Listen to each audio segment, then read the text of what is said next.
Société, droit et liberté avec Frédéric Bérard à C'est jamais pareil. Il est avocat, docteur en droit et chroniqueur avec nous. Frédéric Bérard, salut. Salut! On a plein de sujets, mais tiens, des nouvelles de dernière minute. Qu'est-ce que tu penses de cette décision qui est tombée ce matin par la commission des débats de retirer finalement le Parti vert de la table et du débat ce soir? La commission des débats, avec l'imbroglio du match du Canadien et ça, là, disons que ça fait improviser pas mal. Là. Quand tu as 4 ans pour te préparer pour 2 jours, il me semble que...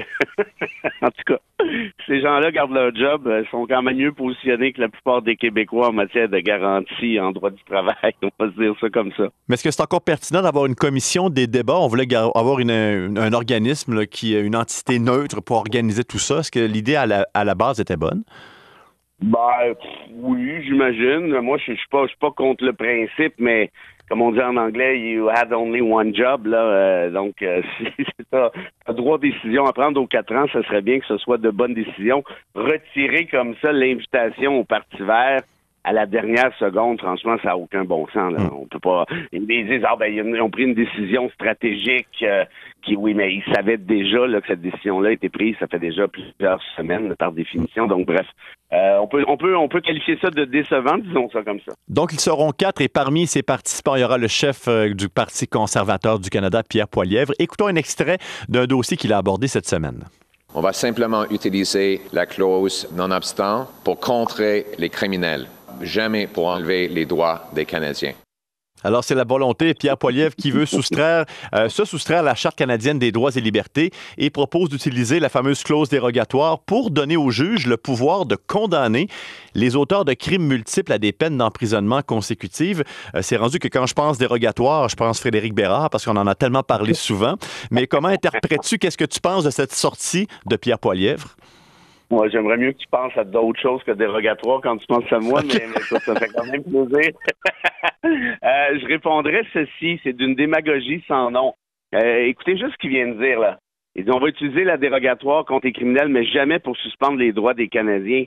Mais c'est pas vrai. C'est un mensonge éhonté. La dérogatoire sert justement à ça, retirer des droits. C'est ça la réalité, là. Il n'y a aucune autre utilité à une dérogatoire que celle de retirer des droits. Le terme le dit dérogatoire dans le sens de on déroge à la charte. Et ce qui est encore plus problématique ici, Frédéric, c'est que la Cour suprême du Canada, qui est le plus haut tribunal au pays, on sait, a déjà rendu une décision précisément là-dessus, disant que ce serait inconstitutionnel en cassant une loi qui avait été adoptée à l'époque par le Parlement sous le gouvernement Harper, et qu'on se comprenne bien, là, ce que c'est de faire Poilievre, c'est de la démagogie en disant, regardez, moi, je suis contre les criminels, mais évidemment que la Cour suprême aussi est contre les criminels, c'est pas ça l'idée, mais qu'est-ce qu'elle essayait d'expliquer dans sa décision, c'est que les peines consécutives, c'est pas nécessairement un problème en soi, mais il faut conserver une certaine discrétion. Il faut faire appel à notre bon jugement. On peut pas y aller seulement de manière systématique. Alexandre Bissonnette, si je fais pas erreur, avait été condamné pour quelque chose comme 188 ans de prison. Ça serait assez étonnant que quelqu'un vive assez longtemps pour purger 188 ans d'emprisonnement. Donc, tu vois, c'est ce genre de nuance-là. Poilievre essaie de faire un show avec ça en disant, regardez, moi, je suis contre les tueurs, ce qui n'est pas le cas des autres partis, mais la réalité est 1000 fois plus nuancée que ça par définition. Parce que si jamais les conservateurs arrivent au pouvoir, Frédéric Bérard, là, tu l'as expliqué, la Cour suprême a déjà débouté. Outre la dérogatoire, est-ce qu'il y aurait une autre façon de faire si jamais les conservateurs voudraient revoir ce dossier par rapport au crime? Parfois, on peut relire la décision de la Cour puis essayer de voir s'il n'y a pas une manière moins attentatoire. Ça, c'est possible. Ça s'est déjà fait aussi. On regarde la décision, on la lit attentivement, puis on se dit, bon, on va moduler notre loi. La Cour nous ouvre une porte en suggérant ceci et cela, donc peut-être qu'on pourrait plutôt utiliser ces avenues-là. C'est précieux en démocratie, le dialogue avec le pouvoir judiciaire. Donc, de refuser que ce soit seulement le Parlement qui ait droit à la discussion ou que ce soit uniquement des tribunaux qui aient droit à la discussion. On a développé cette théorie-là de très longue date au Canada. Et là, de pouvoir menacer l'utilisation de la dérogatoire comme ça pour un oui, pour un non, pour des raisons démagogues, franchement, je trouve ça un peu désolant. Bien, justement, là, dans un pays où les discussions entre le judiciaire et le politique sont pas mal difficiles depuis les derniers mois aux États-Unis, on va aborder l'histoire d'Abrego Garcia, qui avait été arrêté par erreur par les autorités américaines et extradé au Salvador. Et là, il y a eu finalement un flou judiciaire, contestation. Ça illustre les dérives du chaos politique et juridique aux États-Unis. Et il y a même des parallèles à faire avec l'histoire d'Omar Khadr.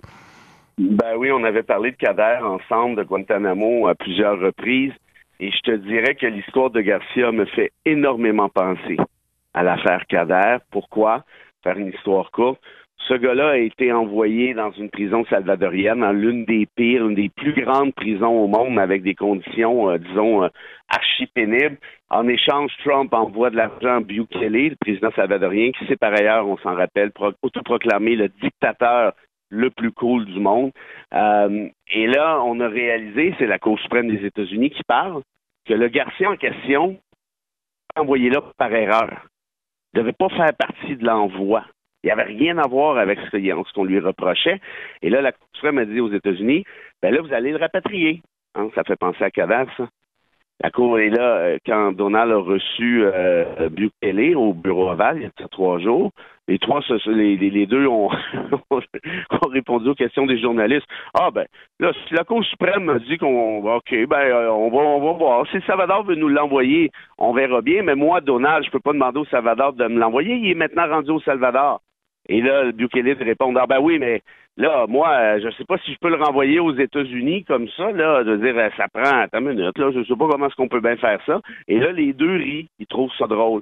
Or, j'ai plusieurs amis, sources journalistiques et autres, qui m'ont envoyé, Frédéric, je te le dis en primeur, ça vaut ce que ça vaut pour l'instant, mais il y a une possibilité que le Garcia en question soit déjà mort au moment où on se parle.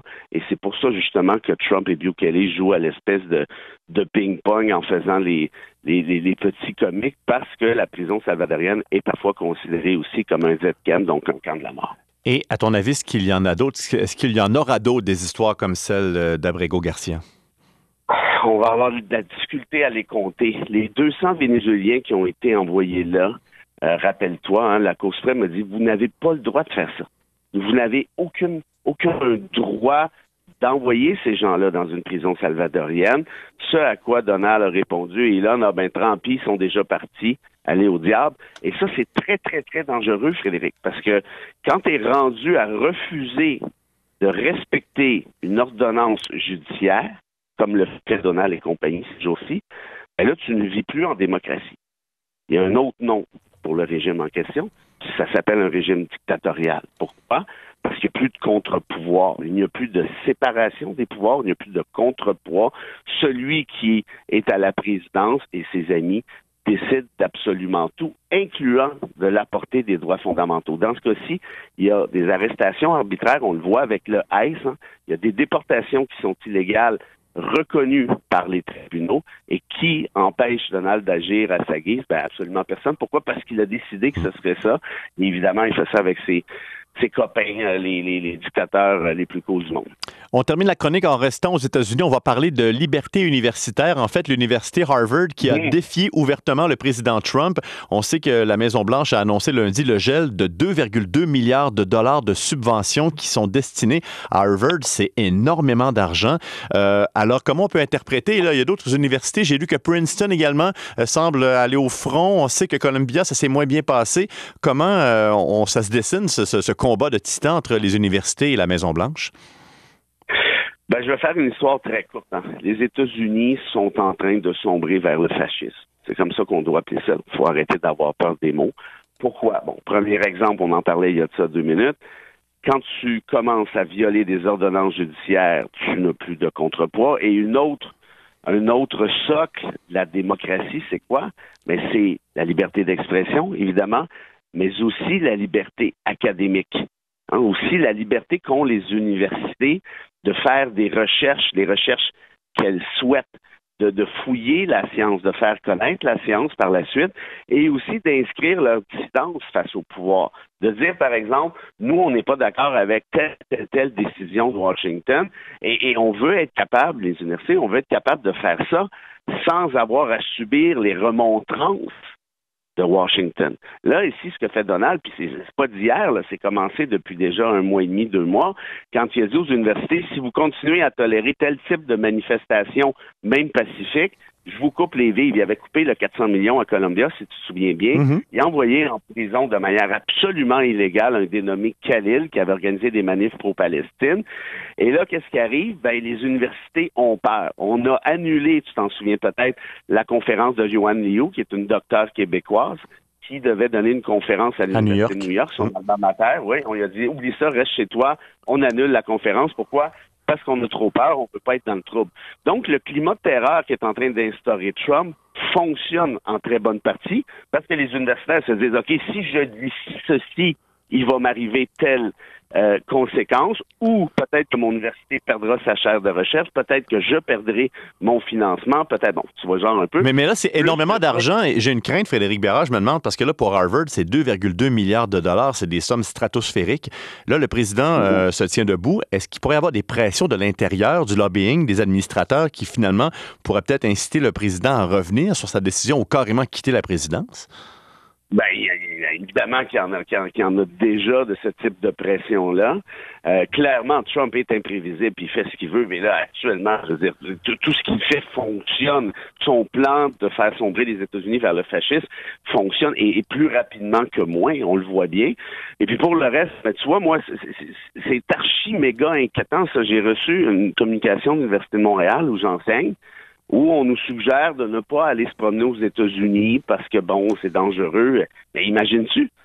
C'est incroyable, là. On n'a jamais pu penser à ça il y a, je sais pas moi, 2 ans, 6 mois à peine.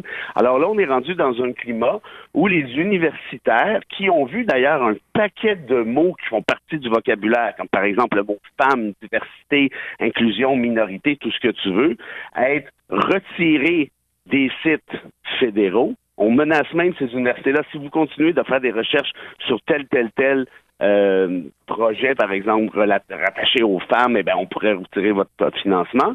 Alors, toi, tu es un universitaire aux États-Unis. À part penser dire la même chose que Donald, qu'est-ce que tu fais?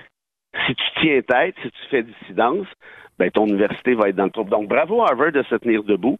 Effectivement, le 2,4 milliards, c'est stratosphérique. Il ne faut pas oublier qu'Harvard nage dans l'argent parce qu'ils ont la culture là-bas de redonner à leur alma mater, ce qu'on n'a pas ici là, chez les francophones habituellement.